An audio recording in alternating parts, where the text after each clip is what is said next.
دو ہدف انسان کے خاص طور پہ جو نبوت کے مبعوث ہونے سے ہیں، وہ کیا ہے؟ ایک انسان کی عقل رشد کرے، یعنی عقلیں اس کی کیا، پہلے زمینوں پہ رہتے تھے، جھوپڑیوں میں رہتے تھے، جانوروں کو کھاتے تھے، آہستہ آہستہ عقلیں رشد کرتی گئیں، گھر بنے، بلڈنگیں بنی، عمارتیں بننا شروع ہو گئیں، پہلے خچروں پہ چلتے تھے، اب جہازوں میں اڑتے ہیں، عقل رشد کی نا۔ یہ عقل کو کس نے رشد کرنا سکھایا؟ ہم نبیوں نے۔ اور دوسری چیز جو سب سے زیادہ مہم ہے وہ تزکیہ ہے۔ سورہ جمعہ آپ پڑھتے ہیں، جمعہ پروردگار یہ کہتا ہے کہ ہم نے جو تمہیں نبیوں کو بھیجا وہ کی لیے، ان کا ایک کام یُزَکِّیہِم، وہ تمہارا تزکیہ کرے، تمہیں پاک کرے۔ کوئی اور چیز تمہیں پاک نہیں کر سکتی۔ دنیا کے آپ بہترین جو ہے وہ پاؤڈر سے کپڑے دھو لیں، کپڑے صاف ہو جائیں گے، دل صاف نہیں ہوگا، دل صاف نہیں ہوگا۔ جس کے دل میں میل ہو وہ تھوڑی صاف ہوگا۔ خوشبو لگا لیں آپ، عطر لگا لیں آپ، 1 کلومیٹر دور سے خوشبو آ جائے، عطر لگایا ہوا بندے نے۔ بعض لوگ لگاتے بھی ایسی ہیں نا، دوسروں کے لیے لگاتے ہیں، ہم لیے تھوڑی لگاتے ہیں، ٹھیک ہے۔ لیکن اگر باطن بدبودار ہے تو یہ عطر تھوڑی کر سکتا ہے۔ جھوٹ بولنے والے کے منہ سے جو بدبو آتی ہے ہمیں تھوڑی آتی ہے، ملائکہ کو آتی ہے۔ یعنی جھوٹ جو بولتا ہے اس کے منہ سے ایسی بدبو نکلتی ہے کہ ملائکہ عرش پہ پریشان ہے، لیکن ہمیں نظر نہیں آتی۔ غیبت کرنے والا جیسے اپنے سگے بھائی کا گوشت مردار، سگے بھائی مردار کا گوشت چباتا ہے، یہ ہمیں نظر آتا ہے؟ نہیں آتا۔ رسول خدا حضرت محمد مصطفیٰ صلی اللہ علیہ وسلم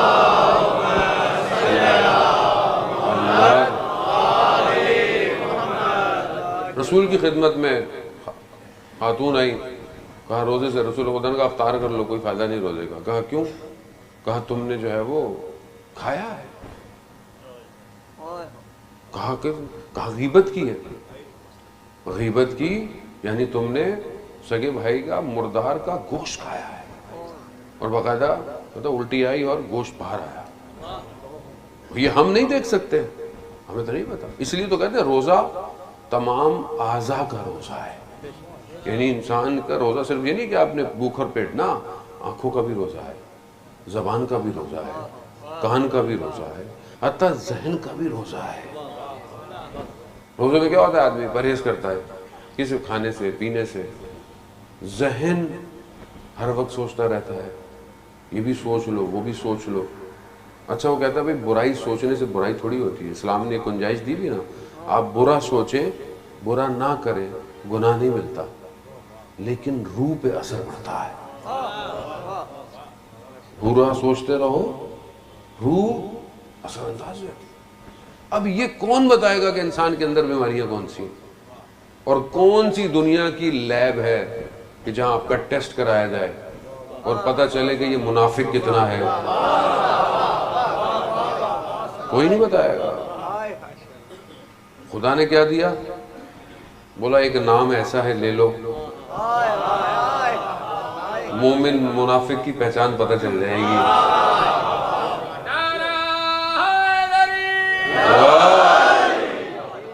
یہ کس نے دیا؟ کون دے گا؟ یُزَکِّیہِم، ہم نے نبیوں کو بھیجا تمہیں پاک کرے۔ پاک کیوں پروردگار؟ کیا ضرورت ہے پاک ہونے کی؟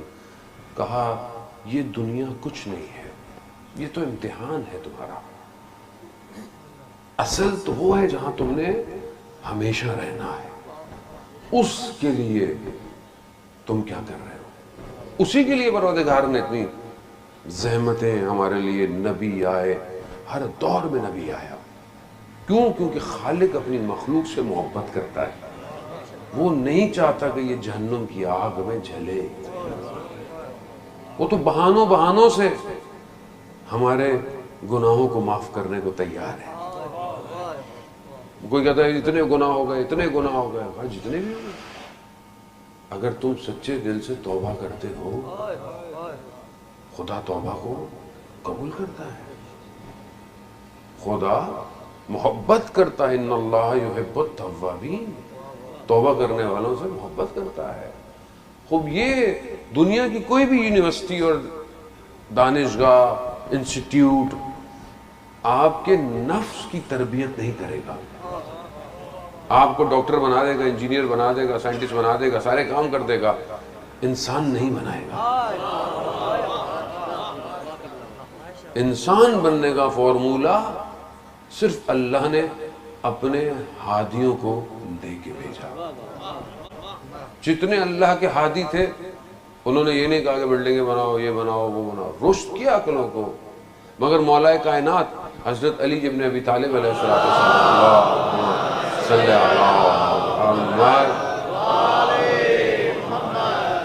مگر مولا نے نہیں کہا کہ میں زمین سے زیادہ آسمان کے راستوں سے واقف ہوں۔ اس کا مطلب ہے کہ راستے تو ہیں، راستے ہیں، اب ہمیں نہیں، لوگوں نے پوچھے ہی نہیں۔ اب لوگ ظاہر ہے جتنی انسان کی ظرفیت ہوتی ہے سوال کرنے سے پتہ چلتا ہے انسان کا علم کتنا ہے، لیکن لوگوں کے پاس نہیں تھا۔ لوگ پوچھتے تھے مولا ہمارے سر پہ بال کتنے ہیں، درخت میں پتے کتنے ہیں، جیسے تھے ویسے ہی ہوں گے۔ اب ہم سوچتے ہیں بھئی ہم ہوتے تو شاید پوچھتے، ہم نے بھی کچھ نہیں پوچھنا تھا، ہم نے کیا پوچھنا تھا، ہم ابھی کیا پوچھ رہے ہیں، ابھی ہم پوچھتے کیا ہیں؟ اگر کوئی مولوی ہاتھ آ بھی جائے تو کیا پوچھتے ہیں؟ عزیزان محترم، وہاں لوگ امام کو نہیں پہچانے، امام کہہ رہے ہیں میں یہ جانتا ہوں، میں وہ کسی نے پوچھا ہی نہیں۔ امام جب آسمان کے راستوں سے واقف ہیں تو امام یہ بھی جانتے ہوں گے کہ انسان ترقی کرے گا، انسان رپورٹس بنا لے گا، آرٹیفیشل انٹیلیجنس بنا لے گا، اسپیس پہ جائے گا، یہ سب کرے گا۔ امام کو پتا تھا، لیکن امام نے بتایا نہیں۔ کیوں نہیں بتایا؟ کہ امام جانتے تھے انسان آہستہ آہستہ پہنچ جائے گا، لیکن یہ انسان نہیں بن پائے گا۔ اسی لیے نہج البلاغہ انسان بننے کا فارمولہ ہے۔